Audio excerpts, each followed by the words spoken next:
Assalamualaikum warahmatullahi wabarakatuh. Salam sejahtera untuk kita semua. Kami dari kelompok UI UX tentang aplikasi kesehatan yaitu Healthy App akan melakukan presentasi untuk laporan tugas proyek kelompok UI UX serta analisis dan perancangan aplikasi konsultasi dan informasi aplikasi kesehatan ini. Yang pertama ini ada anggota kami yang disusun oleh yang pertama itu saya, Prayoga Francis Leong dengan NIM 065002000005. Lalu ada Ferdinand Ainur Yahya Maulana dengan NIM 065002000021. Lalu ada Muhammad Rizky Darmawan dengan NIM 065002000015. Bab 1. Pendahuluan.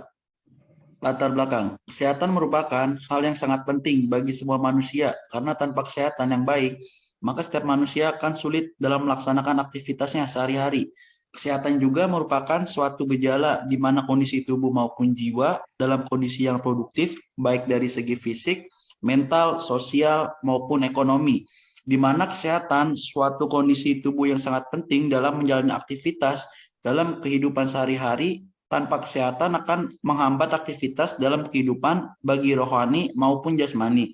Kesehatan tubuh sangat berperan penting dalam menjalani aktivitas baik dari segi fisik atau pikiran, di mana kesehatan merupakan modal utama dalam melakukan aktivitas dalam menjalani kehidupan. Dalam tubuh terdapat kondisi sehat dan sakit, di mana sehat sangat tergantung pada kondisi keseimbangan unsur-unsur yang ada dalam tubuh manusia. Jika keseimbangan tubuh tergantung akan mengakibatkan kondisi tubuh yang tidak sehat, di mana akan menimbulkan penyakit yang dapat menghambat aktivitas hidup sehari-hari, dapat mengakibatkan pikiran terganggu. Secara umum, sakit merupakan suatu keadaan terhadap diri dan lingkungan yang tidak seimbang. Dengan demikian, jika dapat menjaga keseimbangan diri dan lingkungannya atau organisme tubuh tidak berfungsi sebagai mestinya, maka orang tersebut dapat dikatakan sakit. Dalam mengatasi penyakit yang dialami seseorang, maka perlu sistem perawatan kesehatan atau konsultasi kesehatan untuk mengatasi penyakit yang diderita, baik perilaku seseorang, menjaga tubuhnya untuk selalu sehat agar jauh dari penyakit. Sistem perawatan kesehatan mengintegrasi komponen-komponen yang berhubungan dengan kesehatan yang mencakup kepercayaan tentang kualitas ketidaksehatan, aturan dan alasan pemilihan dan penilaian perawat, kedudukan dan peranan kekuasaan, latar interaksi pranata-pranata, jenis-jenis sumber dan praktisi perawat yang tersedia. Perilaku dalam perawatan kesehatan ini bertujuan untuk memecahkan masalah utama, yakni penyembuhan. Bab 2. Analisis dan perancangan. Proses aplikasi. 1. Langkah pertama, user melakukan login pada aplikasi jika sudah memiliki akun. Tetapi jika belum memiliki akun, user dapat melakukan registrasi atau membuat akun terlebih dahulu dengan mengisi beberapa informasi seperti nama, umur, jenis kelamin, email, dan password. 2. Langkah kedua, jika sudah login atau melakukan registrasi, user akan diarahkan ke menu home, yang dimana pada menu home memiliki beberapa layanan seperti chat, instan, pencarian, dan beberapa chat dengan spesialis dokter di bidangnya masing-masing, serta menu lainnya. Langkah ketiga, jika pada bagian spesialis dokter seperti spesialis kandungan diklik, maka akan ditampilkan beberapa nama-nama dokter dengan biaya konsultasi, pengalaman, serta penilaian layanannya. Setelah itu, user dapat klik button chat, maka sistem akan menampilkan tampilan konfirmasi pembayaran, metode pembayaran, serta nomor invoice untuk pembayaran. Lalu jika sudah melakukan pembayaran, sistem akan mengarahkan user ke tampilan chat atau konsultasi dengan dokter. 4. Langkah keempat, pada tampilan menu home terdapat pencarian yang dimana user dapat melakukan buat janji sesuai dengan keperluan. Seperti antibody rapid test, di dalamnya kita dapat melakukan buat janji sesuai dengan jadwal dan waktu yang kita inginkan, serta ditampilkan juga biaya untuk melakukan perawatan tersebut. Langkah kelima, pada tampilan menu home terdapat menu lainnya yang dimana jika diklik maka sistem akan menampilkan beberapa menu bar seperti layanan home care dan layanan belanja. Langkah keenam, pada tampilan menu home care, user dapat melakukan panggilan perawatan ke rumah dengan mengisi beberapa data terlebih dahulu. Data yang diisi oleh user ialah alamat, tanggal, dan waktu perawatan. Kategori perawatan itu termasuk pasca operasi, luka, lansia, pendamping, dan baby care, dan menjelaskan permasalahan penyakit yang dialami. Maka sistem akan menampilkan dokter yang tersedia untuk melakukan layanan home care dan dapat melakukan buat janji serta melakukan pembayaran. Langkah ketujuh, pada tampilan belanja, user dapat melakukan beberapa pembelian terhadap produk dengan beberapa kategori, seperti pada produk skincare, maka akan ditampilkan beberapa produk skincare. Lalu user dapat menambahkan jumlah produk yang diinginkan, lalu dimasukkan ke dalam keranjang. Pada produk juga kita dapat melihat deskripsi seputar produk. Setelah itu user dapat klik pada bagian keranjang untuk melakukan checkout. Maka sistem akan menampilkan informasi pengiriman dan biaya produk serta pengiriman. Dan user dapat memilih opsi pengiriman lalu melakukan pemilihan metode pembayaran dan melakukan pembayaran. Jika sudah, user dapat melakukan penilaian terhadap transaksi yang telah dilakukan, baik itu baik atau buruk. 2.2 atau perencanaan. Untuk mempermudah user dapat melakukan konsultasi serta melakukan perawatan home care, kami akan melakukan penambahan jumlah dokter atau layanan serta beberapa tampilan fitur baru agar dapat membantu user mendapatkan layanan seputar kesehatan. Aplikasi ini juga akan bekerja sama dengan beberapa rumah sakit serta klinik agar dapat memperluas jarak serta jangkauan dalam melayani user untuk kesehatannya. Berikutnya analisa. Yang pertama itu untuk membuka aplikasi dapat menggunakan smartphone. Smartphone yang direkomendasikan memiliki spesifikasi yang pertama minimum RAM 4 GB atau lebih besar. Lalu minimum storage dibutuhkan memori storage 600 MB atau lebih besar. Untuk minimum OS Android 5.10 atau lebih besar, dan untuk OS atau operation system iOS 10.0 atau lebih besar. Berikutnya perancangan sistem, yaitu use case pada aplikasi kesehatan Healthy App, yang dimana terdapat 3 aktor, yaitu user, admin, dan dokter. Pada user dapat melakukan register, login, info kesehatan, pembayaran, konsultasi chat atau video call, home care, shop Healthy App, dan logout. Lalu untuk admin dapat melakukan update seputar info kesehatan dan update data konsultasi. Lalu untuk aktor dokter dapat melakukan login, info kesehatan, pembayaran, konsultasi chat atau video call, home care, shop Healthy App, dan melakukan logout. Berikut activity diagram. Pertama, pasien melakukan registrasi, lalu admin akan mengelola data registrasi pasien, dan kemudian sistem melakukan cek data registrasi pasien. Apakah sudah memenuhi syarat atau belum? Jika belum, pasien harus melakukan registrasi ulang, dan jika sudah, pasien bisa langsung melakukan login. Kemudian, sistem akan mengecek data login pasien. Apakah sudah sesuai dengan yang didaftarkan atau belum? Jika belum, pasien harus melakukan login ulang sesuai data yang didaftarkan di awal. Jika sudah, pasien akan diarahkan pada info kesehatan dan memilih dokter untuk melakukan konsultasi. Lalu admin akan mengambil data konsultasi pasien dan kemudian sistem menerima data dan mengirimkan invoice pembayaran kepada pasien. Lalu pasien memilih metode pembayaran yang diinginkan. Kemudian sistem akan memberikan kode pembayaran. Lalu pasien melakukan pembayaran, kemudian ada admin yang mengonfirmasi pembayaran, lalu pasien akan menerima bukti pembayaran tersebut. Setelah itu, baru pasien bisa melakukan konsultasi. Kemudian admin akan mengambil data pasien untuk konsultasi dan sistem yang akan menerima data konsultasi pasien tersebut. Kemudian pasien melakukan konsultasi pada dokter, lalu dokter akan menyarankan apakah pasien akan melakukan konsultasi kembali atau tidak. Jika ya, admin akan memberikan jadwal konsultasi ulang untuk pasien. Dan jika tidak, konsultasi selesai. Lalu ada home care. Untuk pasien, kemudian sistem akan membuat jadwal home care. Lalu pasien akan memilih jadwal Kemudian sistem akan mengkonfirmasi jadwal setelah penjadwalan selesai, kemudian pasien bisa melakukan logout.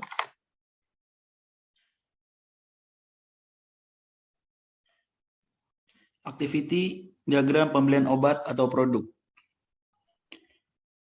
User melakukan pemesanan obat, setelah itu admin akan menerima pesanan user. Setelah itu sistem akan mengecek stok ketersediaan obat tersebut. Jika stok tidak ada, sistem akan mengembalikannya lagi ke user. Jika stok tersedia, sistem akan memproses pesanan user tersebut. Setelah sistem memproses pesanan tersebut, user akan mengisi data pengiriman. Setelah mengisi data pengiriman, user akan memilih metode pembayaran. Setelah mengisi metode pembayaran, sistem mengirim invoice pembayaran. Setelah itu user melakukan pembayaran.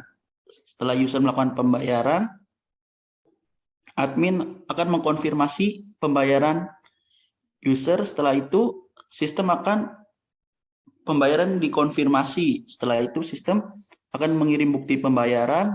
Setelah itu user akan menerima bukti pembayaran diterima. Setelah itu selesai.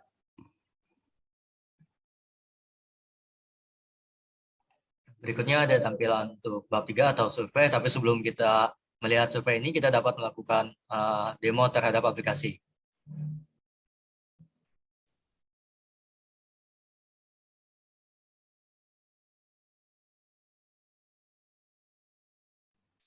Ya, ini adalah tampilan registrasi. Jika user belum memiliki akun, user bisa melakukan registrasi terlebih dahulu. Jika sudah, user bisa langsung login. Ya, di sini adalah tampilan login user.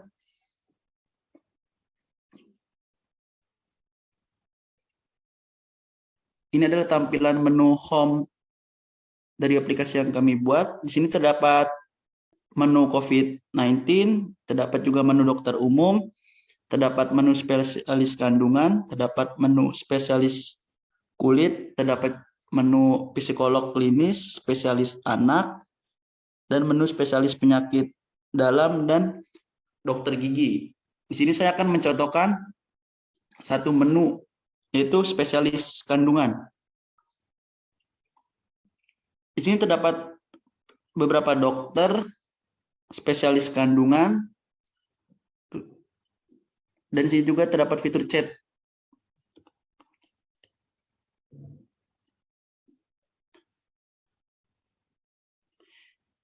Di sini terdapat fitur konfirmasi pembayaran.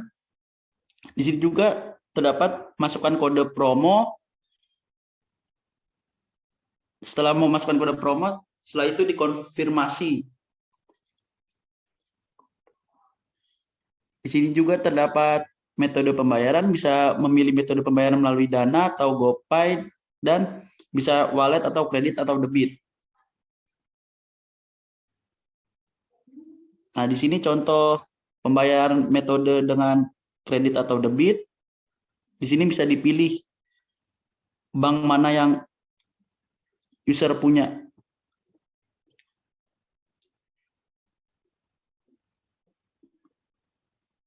Setelah memilih metode pembayaran kredit atau debit, di sini user akan memasukkan nomor kartu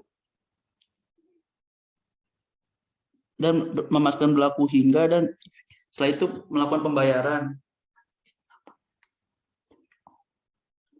Apakah Anda yakin pembayaran yang telah dilakukan tidak dapat untuk dibatalkan? Lalu user akan, jika yakin, user akan melakukan klik iya, jika tidak, user akan membatalkannya. Setelah itu pembayaran setelah sukses, dan user juga akan memberikan feedback terhadap transaksi yang dilakukan. Nah, di sini terdapat menu chat terhadap dokter spesialis kandungan. Di dalam menu chat spesialis kandungan juga terdapat telepon dan video call.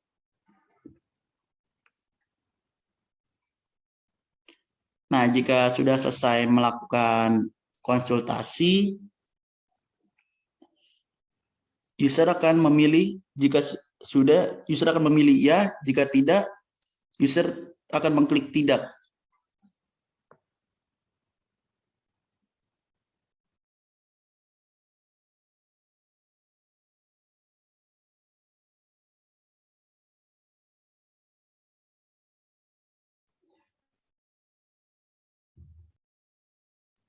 Di sini juga terdapat menu search dan di dalamnya terdapat COVID-19.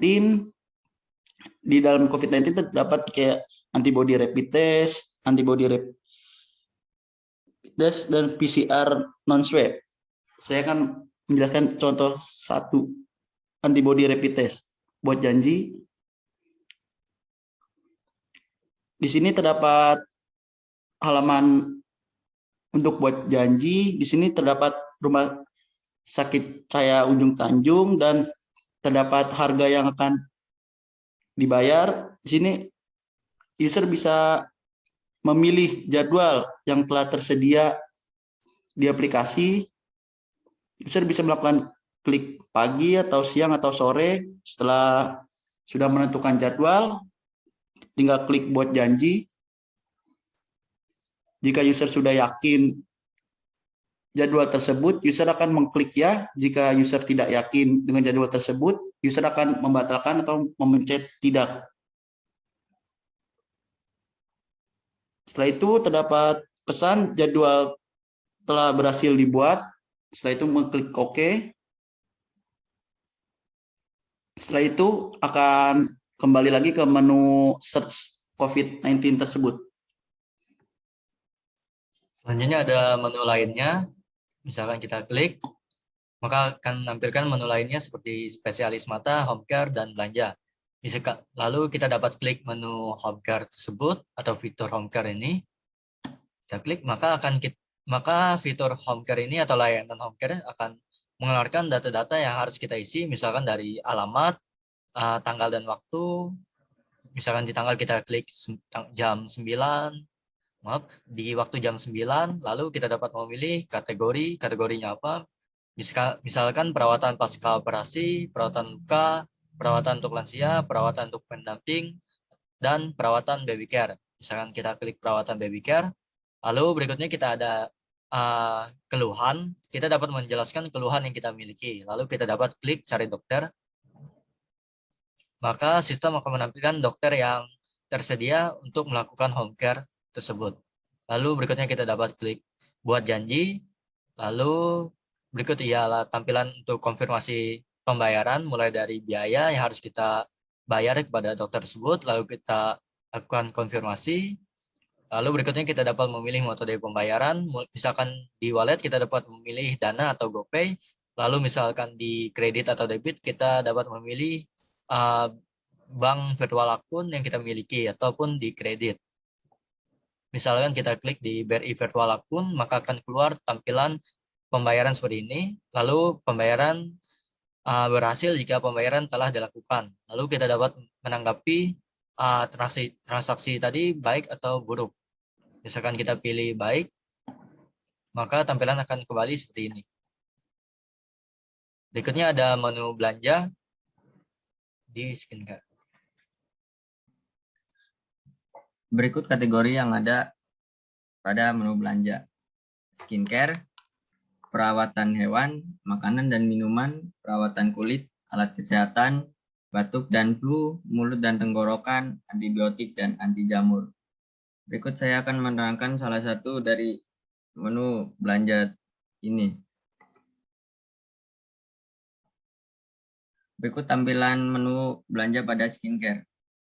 User dapat menambah pesanan, salah satu pesanan, kemudian user juga dapat menambah atau mengurangi produk tersebut. Jika sudah, user dapat mengklik keranjang. Pada tampilan keranjang terdapat menu deskripsi. Pada menu deskripsi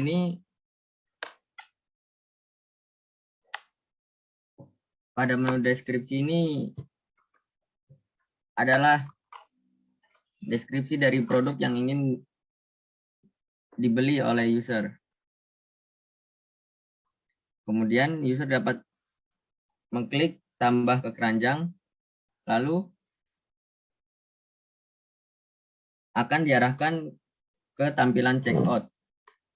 Di tampilan checkout ini terdapat alamat pengiriman, produk yang akan dibeli, proteksi kerusakan produk untuk melindungi produk dari kerusakan atau kerugian total selama 6 bulan. Kemudian ada tampilan pengiriman, subtotal pengiriman, dan pembayaran. Jika user yakin akan men-checkout belanjaan tersebut, user dapat melakukan buat pesanan. Berikut tampilan opsi pengiriman.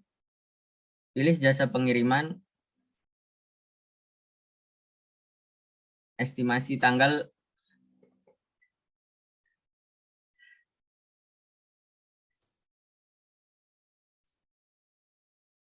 berikut tampilan milih metode pembayaran. User dapat memilih metode pembayaran, melakukan e-wallet atau kredit atau debit.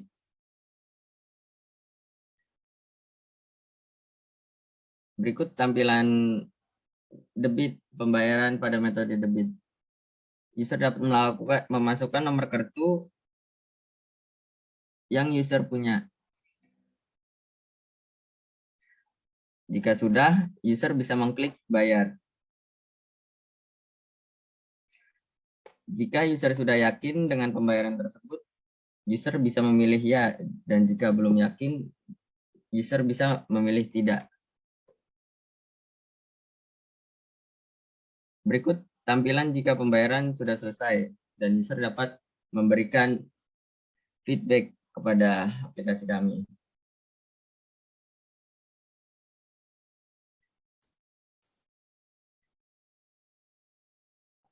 Sekian dari presentasi terhadap aplikasi kami. Berikutnya tampilan dari ini laporan kami, yaitu bab 3, survei.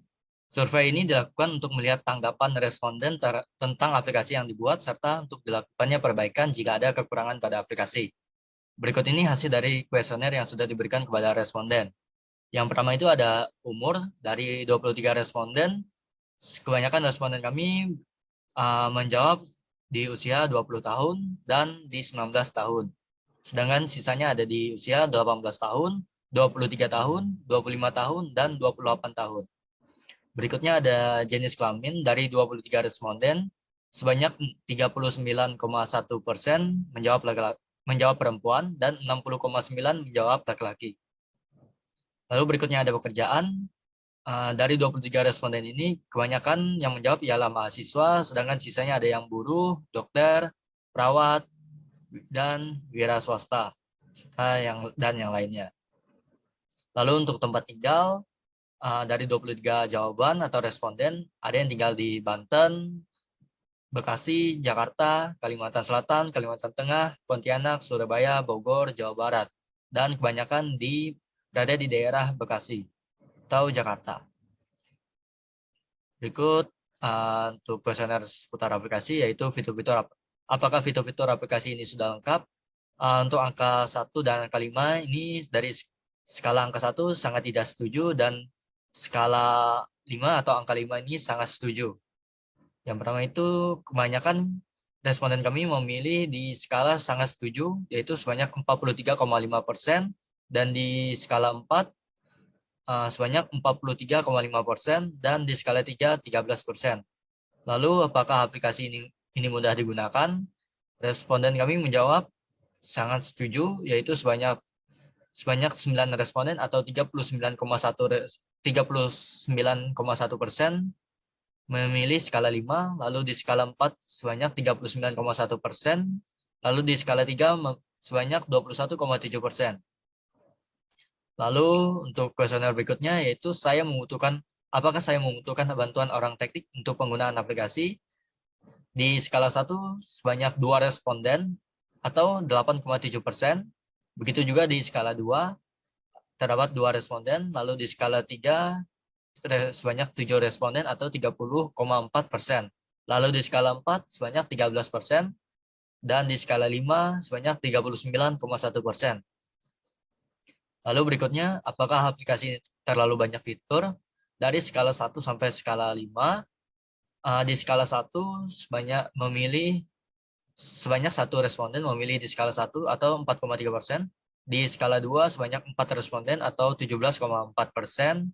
Di skala 3 26,1%, di skala 4 21,7%, dan di skala 5 30,4%. Lalu di pertanyaan apakah tampilan aplikasi ini sangat menarik? Di sini sebanyak dari 23 responden kami sangat setuju bahwa tampilan aplikasi ini sangat menarik. Lalu di skala 5 sebanyak 47,8% sangat setuju. Di skala 4 34,8% sangat setuju. Dan di skala 3 17,4%. Lalu saya harus belajar untuk bisa menggunakan aplikasi ini. Di skala 1 sebanyak 13%, di skala 2 4,3%, di skala 3 34,8%, dan di skala 5 terdapat 21,7%, di skala 5 26,1%. Di sini kebanyakan memilih di skala 3, yaitu sebanyak 34,8%. Lalu, apakah aplikasi ini sangat membantu? Di pertanyaan ini sebanyak 23 responden sangat setuju atau memilih di skala 5 sebanyak 56,5% atau 13 responden memilih di skala 5. Lalu di skala 4 terdapat 30,4% dan di skala 3 sebanyak 13%. Kesimpulan survei dari atas tersebut adalah kesimpulan didapat dari hasil kuesioner yang sudah diberikan ialah rata-rata responden cukup puas untuk tampilan aplikasi yang telah kami rancang, meskipun beberapa responden masih memerlukan bantuan untuk menggunakan aplikasi ini, sehingga untuk tampilan aplikasi masih perlu dibuat lebih mudah untuk digunakan. Di sini juga terdapat link Figma kelompok kami, dan di bawah juga terdapat link kuesioner yang kelompok kami buat. Bab 4 kesimpulan. Kesimpulan yang dapat diperoleh dalam pengerjaan desain UI UX aplikasi konsultasi kesehatan ini ialah 1. Desain aplikasi ini dirancang untuk mempermudah masyarakat yang ingin mengetahui informasi tentang kesehatan. 2. Desain tampilan aplikasi yang dirancang sangat mudah dipahami oleh setiap pengguna atau user. 3. Sistem aplikasi konsultasi kesehatan ini untuk mempermudah masyarakat mencari informasi kesehatan dengan menggunakan sistem konsultasi terhadap dokter yang sudah tersedia tanpa harus keluar rumah terlebih dahulu. 4. Dengan menggunakan aplikasi kesehatan ini juga, user tidak perlu mengantri untuk melakukan konsultasi dan pembelian obat dan tidak perlu antri untuk membuat jadwal oleh dokter. 5. Sistem aplikasi ini juga menyediakan menu yang bernama Home Care, yaitu untuk memanggil dokter ke rumah. Sekian presentasi dari kelompok kami. Terima kasih.